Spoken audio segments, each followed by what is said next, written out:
أعوذ بالله من الشيطان الرجيم. بسم الله الرحمن الرحيم. الحمد لله رب العالمين، والصلاة والسلام على رسول الله وعلى آله وأصحابه ومن ته بإحسان إلى يوم الدين. Sementara jika mendera-tumjika Allah subhanahu wa ta'ala zinahara tsika ary nanome fahasoavana antsika ho an'ny zavaboaary rehetra tsy ankanavaka ary mandefa tsodrano feno sy fandriampahalemana ho aniraka mahafatoky ny mpaminany Muhammad sallallahu alaihi wasallam sy ny fianakaviany ary ny mpiara-dia taminy ary zay mbola mifikitra na mitazona izany soro-dalana izany mandram-pahatongan'ny farany. Ndao antsika androany ifampatsiaro amin'ny tenin'ny Tompo Allah subhanahu wa ta'ala izay miteny mana hoe ba'da a'udhu billahi minash shaitani rajim. Bismillahir rahmanir rahim. Wasari'u ila maghfiratin min rabbikum wa jannatin 'arduha as-samawati wal ardu u'iddat lil muttaqin.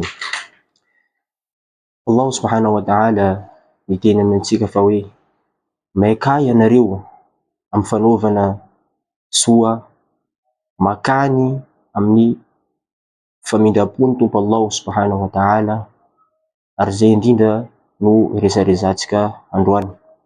Aoka tsika hiverina amin'ny Tompo Allah subhanahu wa ta'ala haingakaingana ahafahantsika hahazo famindram-pony alohany hatongavany izany volana manan-kaja, volana feno voninahitra, volana Ramadan. Satria Tompo Allah subhanahu wa ta'ala mila antsika miverina aminazy, miteny izy mana hoe wallahu yuridu an yatuba alaykum wa yuridu allazina yattabi'una ash-shahawati an tamilu maylan 'azima. Allah subhanahu wa ta'ala mity zany mila antsika miverina mibebaka aminy. Ka eto ary zao mampirisika antsika hiverina amin'ny Tompo Allah subhanahu wa ta'ala mba ahafahantsika hahazo zany maghfira zany alohan'ny tongavany volana Ramadan, ary mpaminantsika Muhammad sallallahu alaihi wasallam nampirisika antsika mifaninana anareo amin'ny hatsarana zay arany hafatrafatra antsika androany. Wa jazakumullahu khairan. Wassalamu alaikum wa rahmatullahi wa barakatuh.